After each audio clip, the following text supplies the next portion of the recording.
क्या हरियाणा में गैंगस्टर्स फिर से सक्रिय हो गए हैं? क्या हरियाणा पर फिर से लॉरेंस बिश्नोई और गोल्डी बराड़ जैसे गैंगस्टर्स का साया मंडरा रहा है? क्या प्रदेश में क्राइम और अराजकता बढ़ाकर किसी बड़ी साजिश को अंजाम देने की कोशिश हो रही है?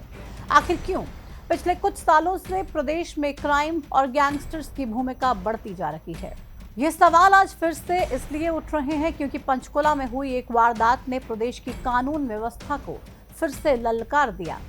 पंचकुला में खुलेआम कुछ लोगों ने एक पहलवान की हत्या कर दी और फिर वीडियो बनाकर ये बताया कि हत्या किस लिए और किस गैंगस्टर के कहने पर की गई।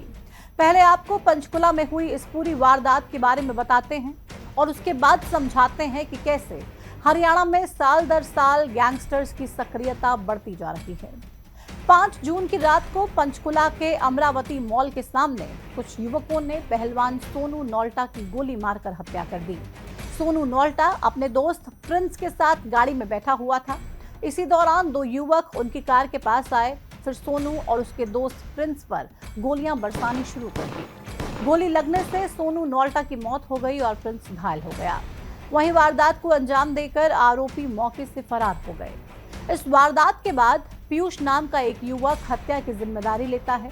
ये पीयूष और कोई नहीं बल्कि सोनू का जिगरी यार है। दोनों लंबे समय से दोस्त थे, लेकिन अब पीयूष ने ही सोनू की हत्या कर दी। सोनू की हत्या के करीब 20 मिनट बाद पीयूष का एक वीडियो वायरल हुआ, जिसमें पीयूष ये बताता है कि उसने ही रंजिश के चलते सोनू नौल्टा की हत्या की है। साथ ही वो एक और खुलासा करता है कि सोनू की हत्या उसने लॉरेंस बिश्नोई के भाई अनमोल के कहने पर की है। अनमोल वही शख्स है जिसने पंजाबी सिंगर सिद्धू मूसेवाले की हत्या में अहम भूमिका निभाई थी। पंजाब पुलिस की जांच में ये सामने आया था कि जब लॉरेंस ने जेल से सिद्धू मूसेवाले के कत्ल की साजिश रची थी, तो अनमोल ने ही गोल्डी बराड़ के साथ मिलकर पूरी साजिश को अंजाम दिया। इन्हीं लोगों ने मूसेवाला की रेकी करवाई और फिर शूटर्स का इंतजाम कर मूसेवाले की हत्या करवा दी। ऐसे में अब सबसे बड़ा सवाल यही है कि आखिर अनमोल बिश्नोई ने सोनू नौल्टा को क्यों मरवाया। इस सवाल का जवाब जानने के लिए पुलिस अभी जांच कर रही है, लेकिन इससे भी बड़ा सवाल तो ये है कि क्या हरियाणा में फिर से गैंगस्टर्स एक्टिव हो गए हैं। दरअसल साल 2022 में जब 29 मई को पंजाबी सिंगर सिद्धू मूसेवाले की हत्या हुई, तो पंजाब में गैंगस्टर्स का खौफ बढ़ गया। पंजाब से सटे हरियाणा में भी गैंगस्टर्स काफी एक्टिव होने लगे। इसी साल जून जुलाई के महीने से हरियाणा में कई विधायकों को गैंगस्टर्स के नाम पर धमकियां मिलने लगी। ये विधायक कांग्रेस के भी थे और कुछ बीजेपी के भी। इन धमकियों के बाद हरियाणा में भी दहशत हो गई। इसके बाद प्रदेश की सियासत में खूब हंगामा हुआ और लोगों की सुरक्षा पर सवाल उठने लगे। सरकार ने अपनी तरफ से गैंगस्टर्स एक्टिविटी को रोकने की कोशिश की, लेकिन पूरी तरह से सरकार सफल नहीं हो पाई क्योंकि हरियाणा में गैंगस्टर्स का गैंग बहुत ज्यादा बड़ा है। मीडिया रिपोर्ट्स के मुताबिक देश भर में लॉरेंस गैंग के करीब 700 से ज्यादा शार्प शूटर्स काम कर रहे हैं। इनमें 70% शूटर पंजाब और हरियाणा से ही हैं। पंजाब और हरियाणा में लॉरेंस गैंग का बड़ा नेटवर्क है। हरियाणा में काला जठेड़ी, अनिल रोहिल और राहुल बाबा प्रमुख गैंग हैंडलर्स हैं। वहीं पंजाब में गोल्डी बराड़, विक्रम बराड़, अनमोल बिश्नोई, सचिन बिश्नोई, काली शूटर और कुछ लोकल गैंग भी लॉरेंस के लिए काम करते हैं। यही वजह है कि साल दर साल हरियाणा में क्राइम बढ़ता जा रहा है और इसमें गैंगस्टर्स की भूमिका सबसे ज्यादा रहती है।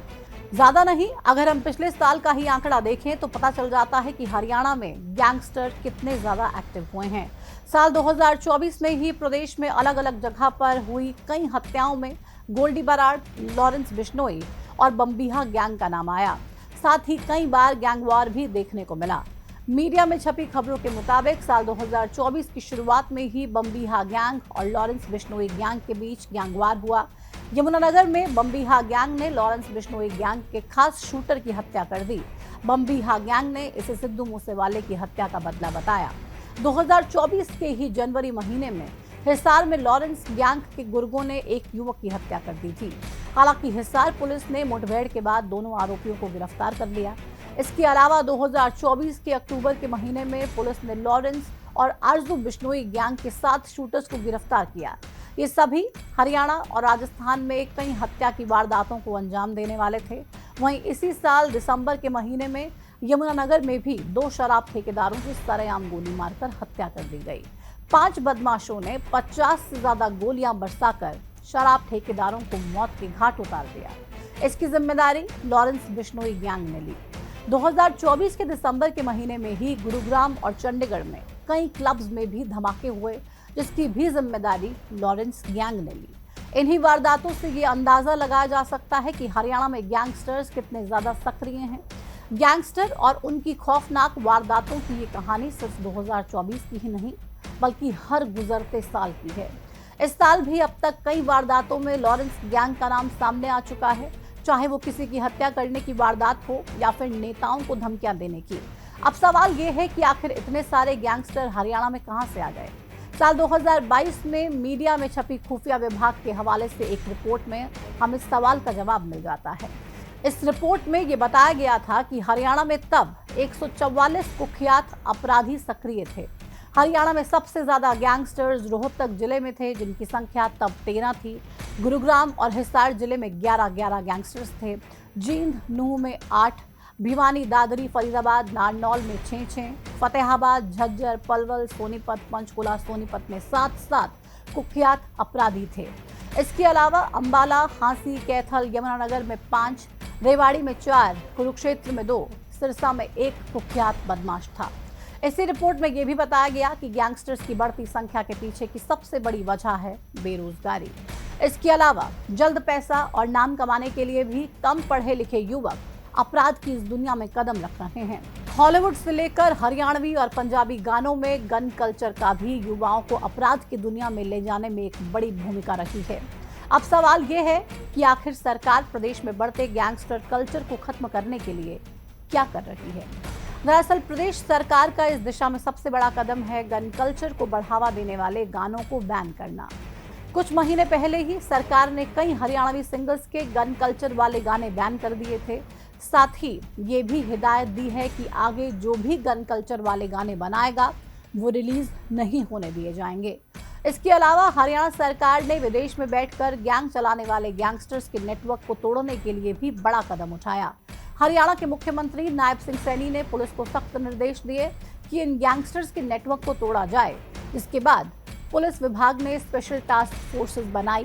साल 2024 के अक्टूबर महीने में हरियाणा के डीजीपी शत्रुजीत कपूर ने यह बताया था कि पुलिस 179 अतिवांछित इनामी बदमाशों, 45 गैंगस्टर्स और गंभीर अपराधों में संलिप्त 309 अपराधियों को सलाखों के पीछे पहुंचाने का काम कर रही है।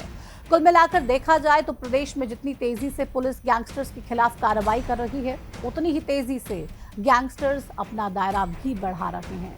ऐसे में पुलिस और सरकार के सामने हर दिन एक नई चुनौती आ खड़ी होती है।